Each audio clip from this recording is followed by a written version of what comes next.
Hi guys, this is me again. This is another 5-minute cooking school as I like to call it. You know, here's the thing. Usually when people think of tacos, this is usually what they think. This Taco Bell or a place in town here, Sioux Falls, called Taco John's. Ladies, if you're in the room or if you're anywhere near the computer or watching the internet, you might want to leave because this is really not about you. This is about us fellas. It's what we call the Manly Men's Taco Bar. Like, not very many people know how to make tacos. They're easy.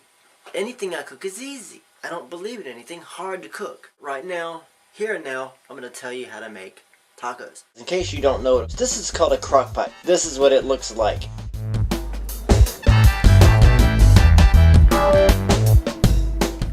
Now the great thing about crock pots is you can use them for anything. In this case, like I say, we're going to use this for tacos. This is all you're going to need to be able to make your taco bar. Be sure you get yourself what they call, I call it a chub, but some people call them rounds.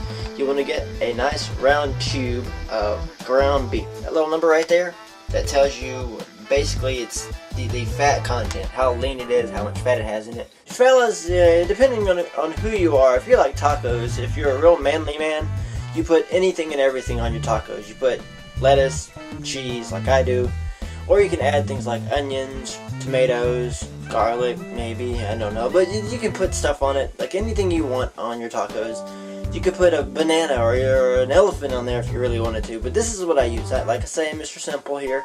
These are fixins. We're not going to get to those right now. That comes at the very end. And then you want to go and get either from Ortega, which is one company, one brand. This is the one we're going to use for this example. Either Ortega's Taco Seasoning Mix, Old El Paso. They're a good company as well.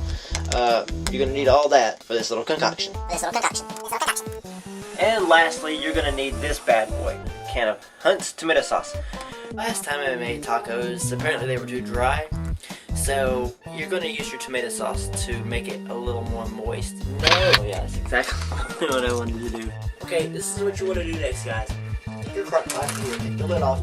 This particular model that I have is called the Crock Pot Smart Pot, which basically means, for those out there who have no brains or intelligence, it's got a timer on it. Nice, lovely, wonderful timer. And you kind of want that for this kind of situation. You take your lid, set it aside. You can use any crock pot, but this is the one I'm using.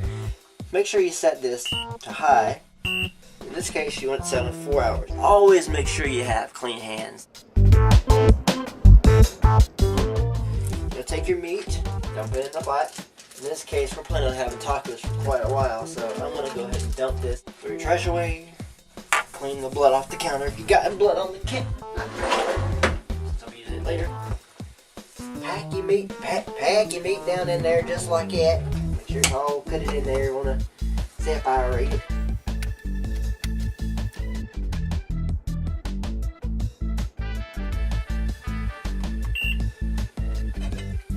You put the lid and you walk away. You walk away.